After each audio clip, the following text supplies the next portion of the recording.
Hello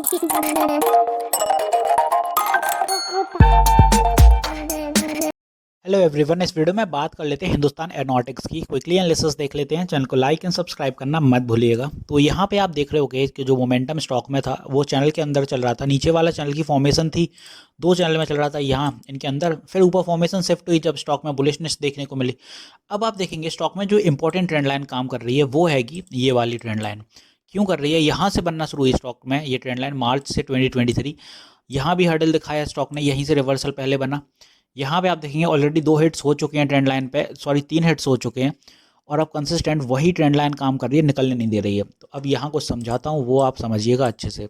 selling देखने को मिली है, जो सबसे ज़्यादा सेलर्स थे अपने सेलर्स के पर्सपेक्टिव था यहाँ पे 2821 पे, इसके ऊपर स्टॉक जा नहीं पाया।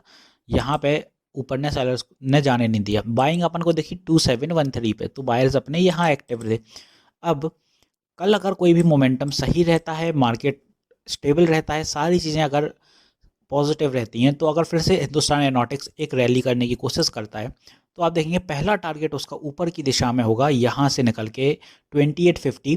2850 एक साइकोलॉजिकल लेवल है, और आप देखेंगे अभी का जो ऑल टाइम हाई गया है वहाँ तक का है, तो ये हो गया 2850।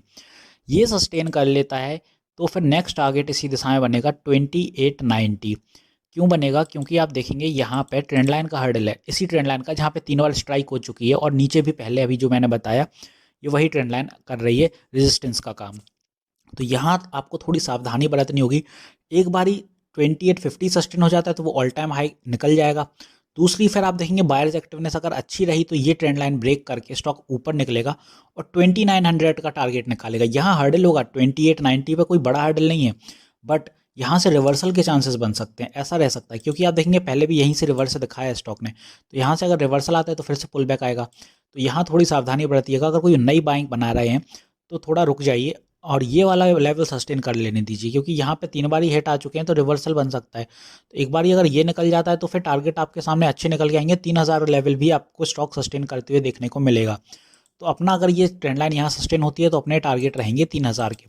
3000 के बाद फिर आप 100 पॉइंट्स इंक्रीज़ करते जाइए और आपको लेवल्स पता चल जाएंगे। वैसे 100 ना ही सही तो आप 50 कर लीजिए, क्योंकि 50 पॉइंट ईजी कैप्चर होता है, और आपका थोड़ा कहीं ना कहीं ये रहता है कि कोई बड़ा फॉल देखने के पहले आपको सपोर्ट बन जाता है 50 पॉइंट्स पे, ऐसा रहता है। तो 50 से आप लेवल बढ़ाते जाइए तो 3050 देन 3100 ऐसे ऐसे करके आपका इंक्रीज़ होता जाएगा।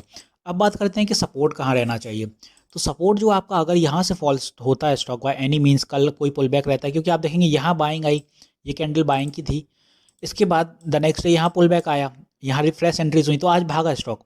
तो यहाँ पे भी अगर कल कोई पुल बैक रहता है यहाँ पे, तो पहला आपका जो सपोर्ट बनेगा वो यहाँ से बनेगा 2800 पे, इधर पे साइकोलॉजिकल लेवल। और दूसरा फिर आप देखिएगा इसी दिशा में अपना 2775 अगेन साइकोलॉजिकल लेवल। हमेशा साइकोलॉजिकल लेवल्स क्यों पकड़ता हूँ मैं? क्योंकि सबसे ज़्यादा वायर्स एंड सेलर्स वहीं एक्टिव होते हैं। आप आजमा लीजिएगा कहीं पर भी, ये जायज़ चीज़ है। हमेशा साइकोलॉजिकल लेवल्स पर ही आपको बायर्स एंड सेलर्स एक्टिवनेस देखने को मिलेगी।